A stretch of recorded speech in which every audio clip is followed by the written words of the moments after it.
परमेश्वर के दैनिक वचन। परमेश्वर संसार को जलप्रलय से नाश करने का इरादा करता है। नूह को एक जहाज बनाने का निर्देश देता है। उत्पत्ति 6:9-14। नूह की वंशावली यह है। नूह धर्मी पुरुष और अपने समय के लोगों में खरा था, और नूह परमेश्वर ही के साथ साथ चलता रहा। और नूह से शेम और हाम और येपेत नामक 3 पुत्र उत्पन्न हुए। उस समय पृथ्वी परमेश्वर की दृष्टि में बिगड़ गई थी और उपद्रव से भर गई थी। और परमेश्वर ने पृथ्वी पर जो दृष्टि की तो क्या देखा कि वो बिगड़ी हुई है, क्योंकि सब प्राणियों ने पृथ्वी पर अपना अपना चाल चलन बिगाड़ लिया था। तब परमेश्वर ने नूह से कहा, सब प्राणियों के अंत करने का प्रश्न मेरे सामने आ गया है, क्योंकि उनके कारण पृथ्वी उपद्रव से भर गई है। इसलिए मैं उनको पृथ्वी समेत नष्ट कर डालूंगा। इसलिए तू गोपर वृक्ष की लकड़ी का एक जहाज बना ले, उसमें कोठरियां बनाना और भीतर बाहर उस पर राल लगाना। उत्पत्ति 6:18-22। परंतु तेरे संग मैं वाचा बांधता हूं, इसलिए तू अपने पुत्रों, स्त्री और बहुओं समेत जहाज में प्रवेश करना। और सब जीवित प्राणियों में से तू एक एक जाति के 2-2, अर्थात एक नर और एक मादा जहाज में ले जाकर अपने साथ जीवित रखना। एक एक जाति के पक्षी और एक एक जाति के पशु और एक एक जाति के भूमि पर रेंगने वाले, सब में से 2-2 तेरे पास आएंगे कि तू उनको जीवित रखे। और भांति भांति का भोज्य पदार्थ जो खाया जाता है, उनको तू लेकर अपने पास इकट्ठा कर रखना, जो तेरे और उनके भोजन के लिए होगा। परमेश्वर की इस आज्ञा के अनुसार नूह ने किया। इन अंशों को पढ़ने के बाद क्या अब तुम लोगों के पास नूह के बारे में एक सामान्य समझ है कि वो कैसा है? नूह किस प्रकार का व्यक्ति था? मूल पाठ है, नूह धर्मी पुरुष और अपने समय के लोगों में खरा था। वर्तमान लोगों की समझ के अनुसार पीछे उस समय में एक धर्मी व्यक्ति किस प्रकार का व्यक्ति था? एक धर्मी पुरुष को एक सिद्ध पुरुष होना चाहिए। क्या तुम लोग जानते हो कि ये सिद्ध पुरुष मनुष्य की दृष्टि में सिद्ध हैं या परमेश्वर की दृष्टि में सिद्ध हैं? बिना किसी शंका के ये सिद्ध पुरुष परमेश्वर की दृष्टि में एक सिद्ध पुरुष है और मनुष्य की दृष्टि में नहीं। ये तो निश्चित है। ऐसा इसलिए है क्योंकि मनुष्य अंधा है और देख नहीं सकता है, और सिर्फ परमेश्वर ही पूरी पृथ्वी पर और हर एक व्यक्ति को देखता है। सिर्फ परमेश्वर ही जानता है कि नूह एक सिद्ध पुरुष है। इसलिए संसार को जल प्रलय से नष्ट करने की परमेश्वर की योजना उस क्षण शुरू हो गई थी जब उसने नूह को बुलाया था। ये कि नूह का बुलाया जाना एक साधारण तथ्य है, परंतु वो मुख्य बिंदु जिसके विषय में हम बात कर रहे हैं, इस अभिलेख में परमेश्वर का स्वभाव, परमेश्वर की इच्छा एवं उसका सार वो साधारण नहीं है। परमेश्वर के इन विभिन्न पहलुओं को समझने के लिए हमें पहले समझना होगा कि परमेश्वर किस प्रकार के व्यक्ति को बुलाने की इच्छा करता है और इसके माध्यम से हमें उसके स्वभाव, इच्छा एवं सार को समझना होगा। ये अत्यंत महत्वपूर्ण है। अतः परमेश्वर की नजरों में ये महज किस प्रकार का व्यक्ति है जिसे वो बुलाता है?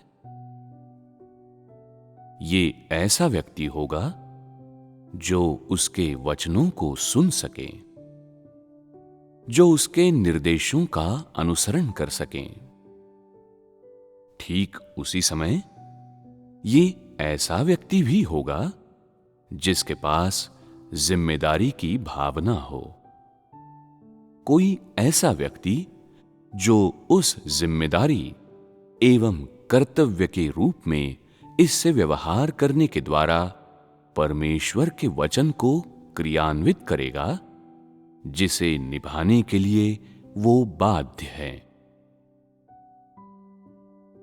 तब क्या इस व्यक्ति को ऐसा व्यक्ति होने की आवश्यकता है जो परमेश्वर को जानता है?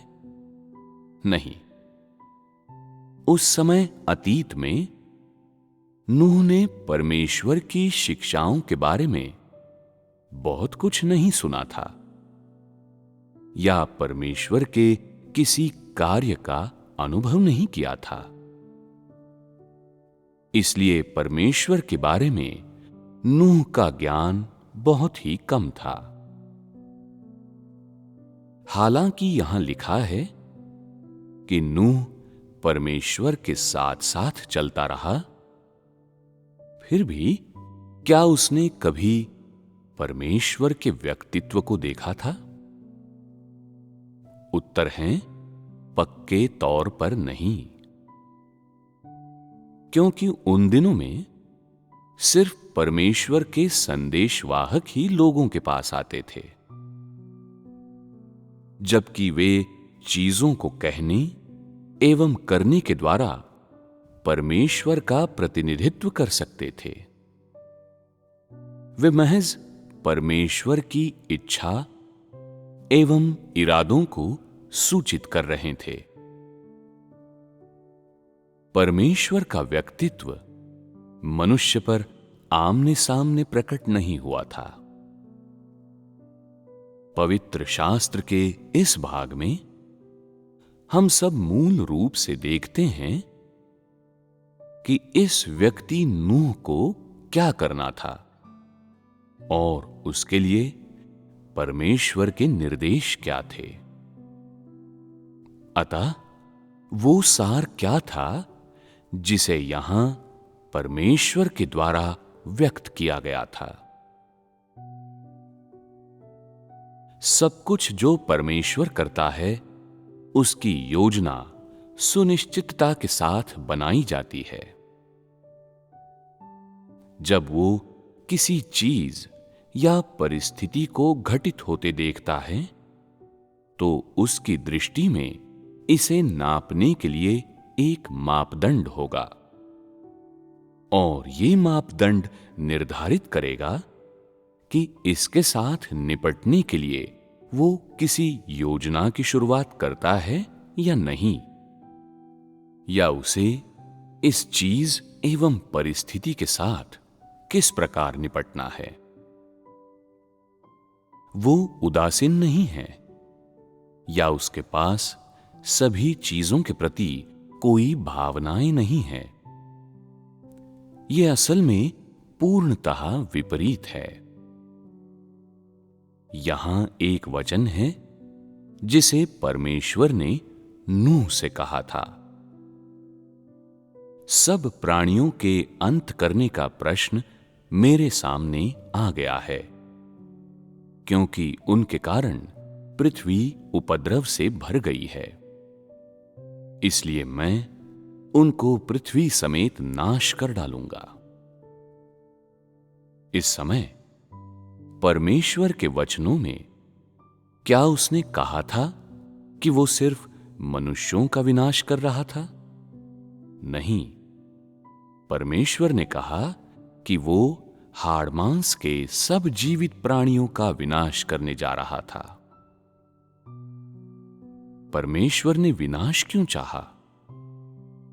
यहां परमेश्वर के स्वभाव का एक और प्रकाशन है।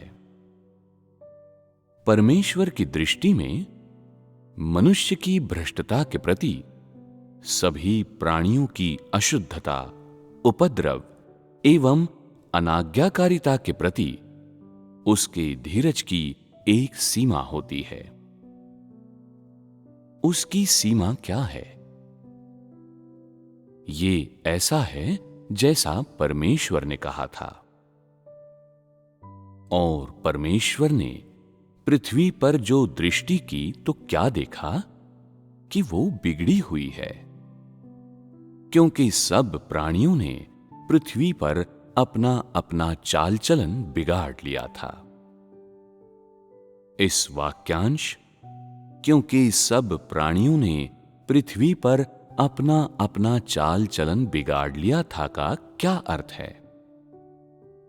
इसका अर्थ है कोई भी जीवित प्राणी परमेश्वर का अनुसरण करने वालों समेत ऐसे लोग जो परमेश्वर का नाम पुकारते थे, ऐसे लोग जो किसी समय परमेश्वर को होम बलि चढ़ाते थे, ऐसे लोग जो मौखिक रूप से परमेश्वर को स्वीकार करते थे और यहां तक कि परमेश्वर की स्तुति भी करते थे, जब एक बार उनका व्यवहार भ्रष्टता से भर गया और परमेश्वर की दृष्टि तक पहुंच गया, तो उसे उन्हें नाश करना होगा। ये परमेश्वर की सीमा थी। अतः परमेश्वर किस हद तक मनुष्य एवं सभी प्राणियों की भ्रष्टता के प्रति सहनशील बना रहा? उस हद तक जब सभी लोग, चाहे परमेश्वर के अनुयायी हो या अविश्वासी, सही मार्ग पर नहीं चल रहे थे। उस हद तक कि मनुष्य केवल नैतिक रूप से भ्रष्ट और बुराई से भरा हुआ नहीं था, बल्कि जहां कोई व्यक्ति नहीं था जो परमेश्वर के अस्तित्व में विश्वास करता था। किसी ऐसे व्यक्ति की तो बात ही छोड़ दीजिए जो विश्वास करता था कि परमेश्वर के द्वारा इस संसार पर शासन किया जाता है और ये कि परमेश्वर लोगों को ज्योति में और सही मार्ग पर ला सकता है। उस हद तक जहां मनुष्य ने परमेश्वर के अस्तित्व को तुच्छ जाना और परमेश्वर को अस्तित्व में रहने की अनुमति नहीं दी। जब एक बार मनुष्य की भ्रष्टता इस बिंदु पर पहुंच गई, तो परमेश्वर के पास आगे और धीरज नहीं होगा। इसके बजाय उसका स्थान कौन लेगा? परमेश्वर के क्रोध और परमेश्वर के दंड का आगमन। क्या ये परमेश्वर के स्वभाव का एक आंशिक प्रकाशन नहीं था? इस वर्तमान युग में क्या परमेश्वर की दृष्टि में अभी भी कोई धर्मी मनुष्य है? क्या परमेश्वर की दृष्टि में अभी भी कोई सिद्ध मनुष्य है? क्या ये युग ऐसा युग है जिसके अंतर्गत परमेश्वर की दृष्टि में पृथ्वी पर सभी प्राणियों का व्यवहार भ्रष्ट हो गया है? आज के दिन और युग में ऐसे लोगों को छोड़कर जिन्हें परमेश्वर पूर्ण करना चाहता है, ऐसे लोग जो परमेश्वर का अनुसरण और उसके उद्धार को स्वीकार कर सकते हैं, क्या हाड़ मांस के सभी लोग परमेश्वर के धीरज की सीमा को चुनौती नहीं दे रहे हैं? क्या सभी चीजें जो तुम लोगों के आसपास घटित होती है, जिन्हें तुम लोग अपनी आंखों से देखते हो और अपने कानों से सुनते हो और इस संसार में व्यक्तिगत रूप से अनुभव करते हो, उपद्रव से भरी हुई नहीं है? परमेश्वर की दृष्टि में क्या एक ऐसे संसार एवं ऐसे युग को समाप्त नहीं कर देना चाहिए? यद्यपि इस वर्तमान युग की पृष्ठभूमि नूह के समय की पृष्ठभूमि से पूर्णतः अलग है, फिर भी वे भावनाएं एवं क्रोध जो मनुष्य की भ्रष्टता के प्रति परमेश्वर में हैं, वे वैसी ही बनी रहती हैं जैसी वे पिछले समय में थी। परमेश्वर अपने कार्य के कारण सहनशील होने में समर्थ हैं, किंतु सब प्रकार की परिस्थितियों एवं हालातों के अनुसार परमेश्वर की दृष्टि में इस संसार को बहुत पहले ही नष्ट कर दिया जाना चाहिए था। जैसा पिछले समय में था, जब जल प्रलय के द्वारा संसार का विनाश किया गया था, उसके लिहाज से परिस्थिति बिल्कुल अलग है। किंतु अंतर क्या है? साथ ही ये ऐसी चीज है जो परमेश्वर के हृदय को अत्यंत दुखी करती है और कदाचित कुछ ऐसा है जिसकी तुम लोगों में से कोई भी सराहना नहीं कर सकता है। जब वो जल प्रलय के द्वारा संसार का नाश कर रहा था, तब परमेश्वर नूह को जहाज बनाने और कुछ तैयारी के काम के लिए बुला सकता था। परमेश्वर एक पुरुष नूह को बुला सकता था कि वो उसके लिए कार्यों की इन श्रृंखलाओं को अंजाम दे, किंतु इस वर्तमान युग में परमेश्वर के पास कोई नहीं है कि उसे बुलाएं। ऐसा क्यों है? हर एक व्यक्ति जो यहां बैठा है, वो शायद उस कारण को समझता और जानता है। क्या तुम लोगों को आवश्यकता है कि मैं इसे बोलकर बताऊं? जोर से कहने से हो सकता है कि तुम लोगों का चेहरा उतर जाए या सब परेशान हो जाएं। कुछ लोग कह सकते हैं, हालांकि परमेश्वर की दृष्टि में हम धर्मी लोग नहीं हैं और हम सिद्ध लोग नहीं हैं, फिर भी यदि परमेश्वर हमें कोई चीज करने के लिए निर्देश देता है, तो हम अभी भी इसे करने में समर्थ होंगे। इससे पहले जब उसने कहा कि एक विनाशकारी तबाही आ रही थी, तो हमने भोजन एवं चीजों को तैयार करना शुरू कर दिया था, जिनकी आवश्यकता किसी आपदा में होगी। क्या ये सब परमेश्वर की मांगों के अनुसार नहीं किया गया था? क्या हम सचमुच में परमेश्वर के कार्य के साथ सहयोग नहीं कर रहे थे? जो चीजें हमने की, क्या उनकी तुलना जो कुछ नूह ने किया उससे नहीं की जा सकती है? हमने जो किया, क्या वो करना सच्ची आज्ञाकारिता नहीं है?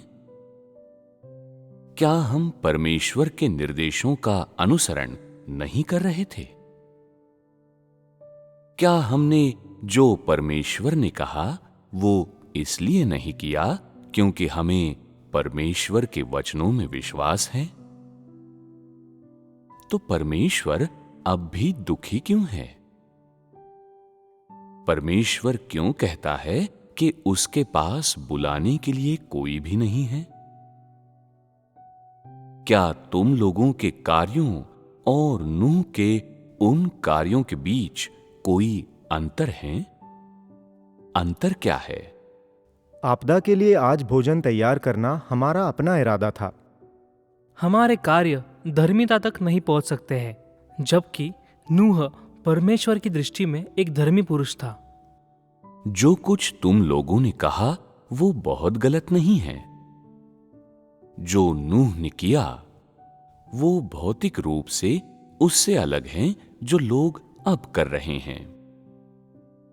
जब नूह ने वैसा किया जैसा परमेश्वर ने निर्देश दिया था, तो वो नहीं जानता था कि परमेश्वर के इरादे क्या थे। उसे नहीं पता था कि परमेश्वर क्या पूरा करना चाहता था।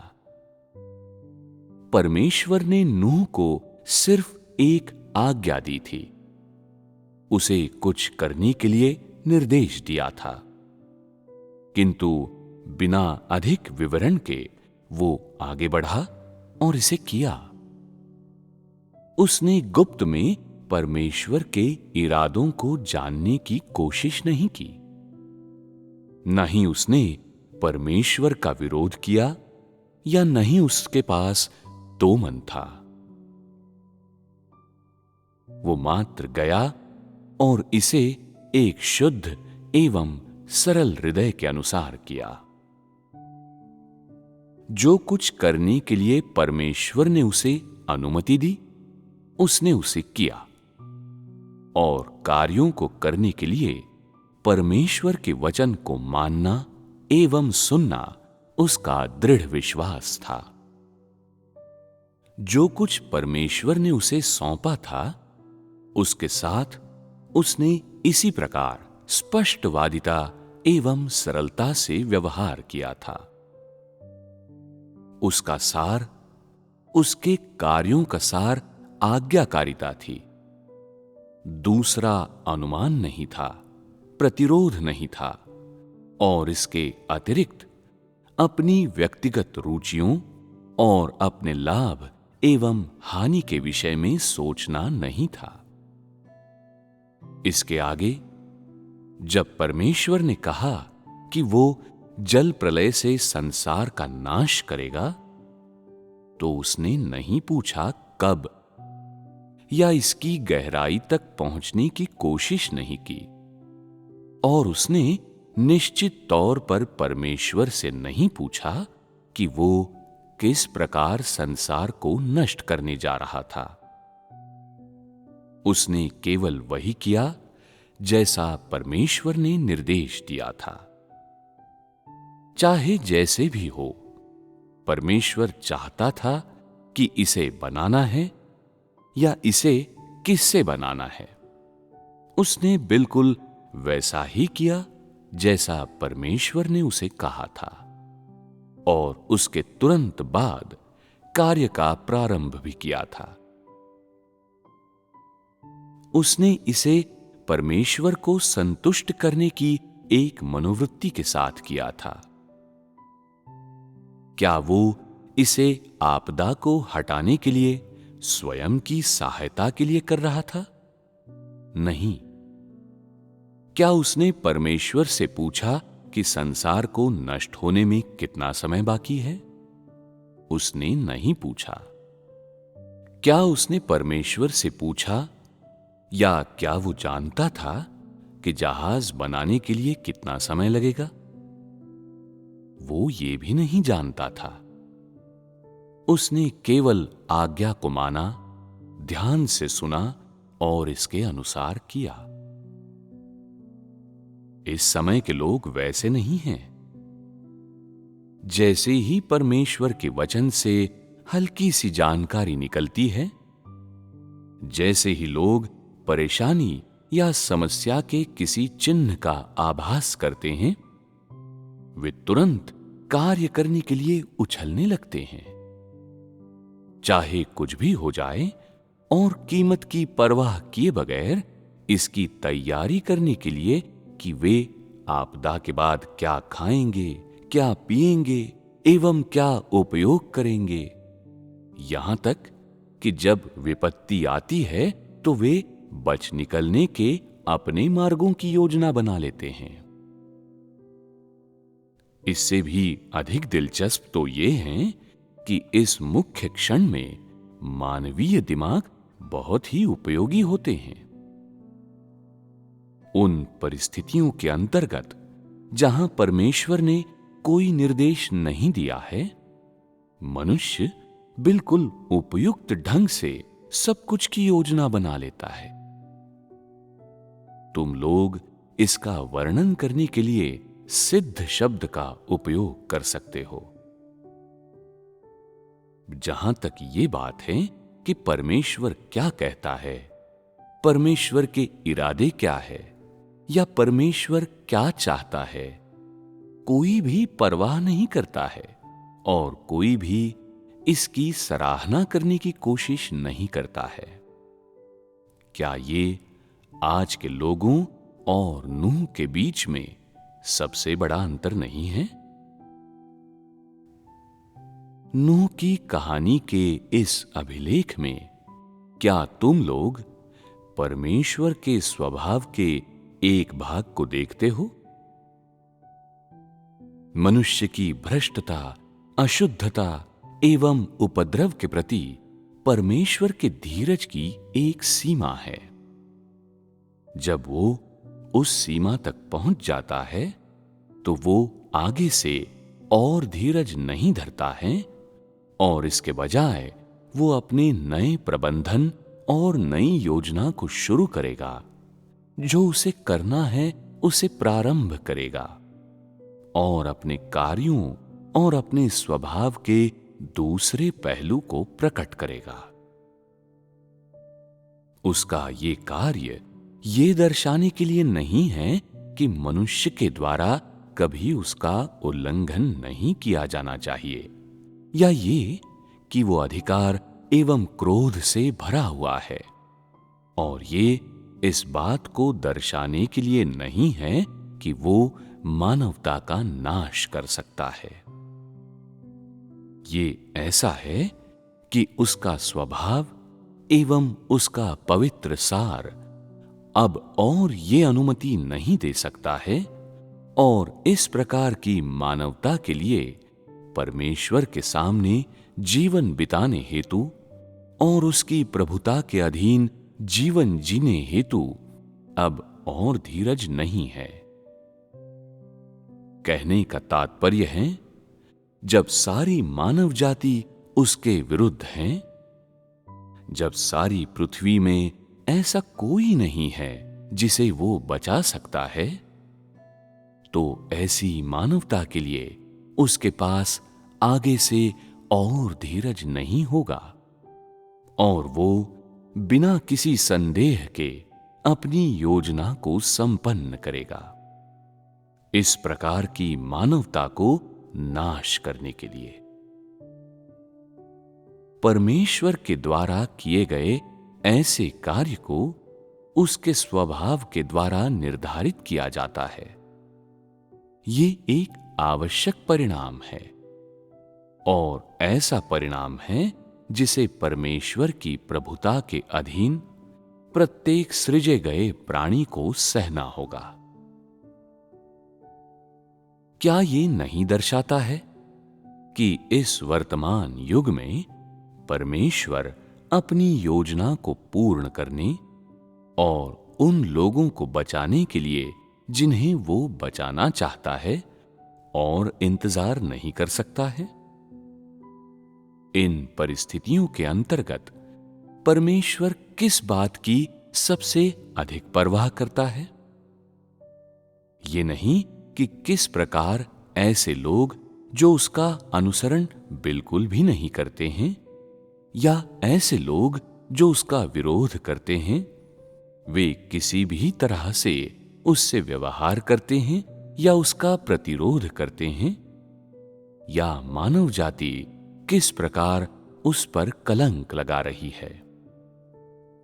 वो केवल इसके विषय में परवाह करता है कि वे लोग जो उसका अनुसरण करते हैं, उसकी प्रबंधन योजना में उसके उद्धार की चीजें उन्हें उसके द्वारा पूर्ण बनाया गया है या नहीं, उन्होंने उसकी संतुष्टि को हासिल किया है या नहीं।